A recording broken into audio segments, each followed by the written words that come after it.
Hey there, Charlie Stevens here. I'd like to teach you about finger rolls. So, a finger roll is when we use our finger to play more than one string. So, let's say I'm going to play the 5th fret of my D string, and let's say the next note I want to play is the 5th fret of the G string. Okay? And we learned in our fretting hand technique video that we want to use the very tips of our fingers when we're fretting. Okay? And that is true. But sometimes we can break this rule. Here's one of the exceptions. We don't want to use the tip of our finger in this case, because to do that, we do want to use the tip of our finger on D, but to use the tip on G, I would have to completely remove it from D and replant it over here to use the tip on G. Okay? So instead of doing that, what I can do is use the tip of my finger when I play the 5th fret of the D string, and then when I go to the G, I roll the finger, I collapse the finger. See that? See how it's kind of flat now? And then it can just stay there if I want to go back and forth too. Okay, now that it's like that and it's playing 2 strings, technically this is called a mini bar. So there's different names for all of our bars. The mini bar, all the way up to the full grand bar, which means we're squeezing down all of the strings. Okay, so the finger roll is really an introduction to bar chords, which are a very important part of playing guitar. The finger rolls are a little more forgiving because you only have to play one note at a time. So even though we're on this one, it's okay if I'm not getting the D string anymore. It's okay if my finger kind of all the way fell over to the G.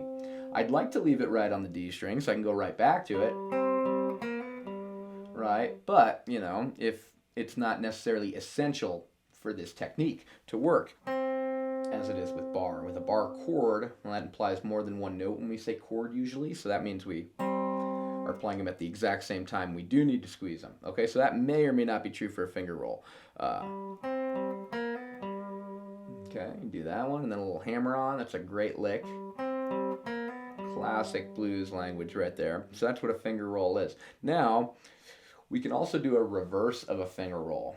Now, this is a little bit tricky because it's backwards. Okay, so if I'm going to play the G string at the 5th fret, and then the next note I want to play is the D string at the 5th fret, and I have to replant it like that, well, I can't roll this way or anything, right? That's not practical. So what I do is I kind of pretend like I played the D string first. When I play the G, it's from the finger roll position. It's the position we rolled to before. And then I roll back up, and I play D.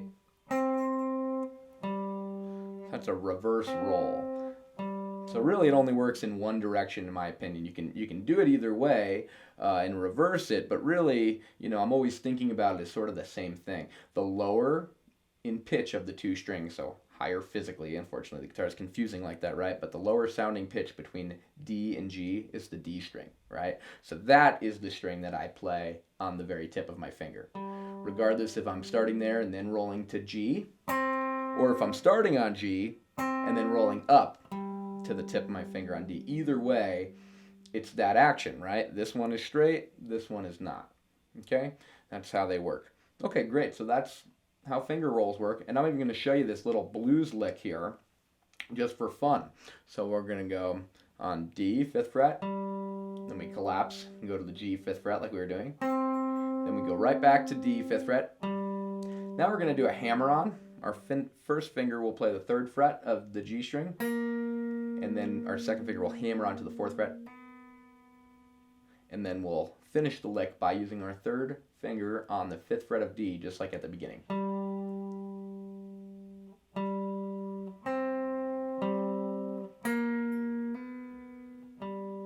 Super simple, right? Involves 2 of our techniques we've learned, the finger roll and the hammer on, and then 1 note to end it.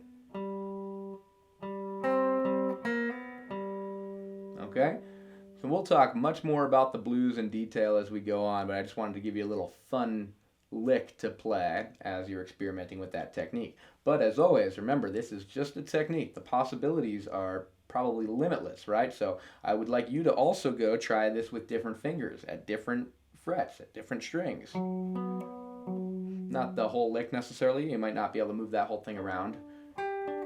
maybe you can, but you might want to just experiment with the finger roll itself.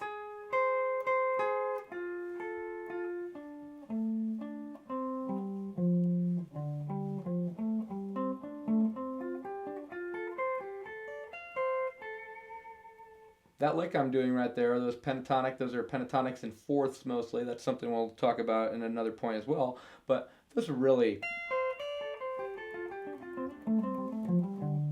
heavily leaning on the concept of this finger roll. If I had to pick up my finger and put it down every time I had to play one of those notes, I wouldn't be able to get that exact same sound out of that particular line.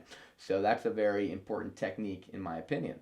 Okay, so that's the finger roll. Very versatile technique. Hope you have fun exploring that. I hope you have fun playing this blues lick that I showed you, which utilizes the finger roll and the hammer-on. And thank you so much for watching. Please like and subscribe to the channel, and I look forward to seeing you in the next lesson.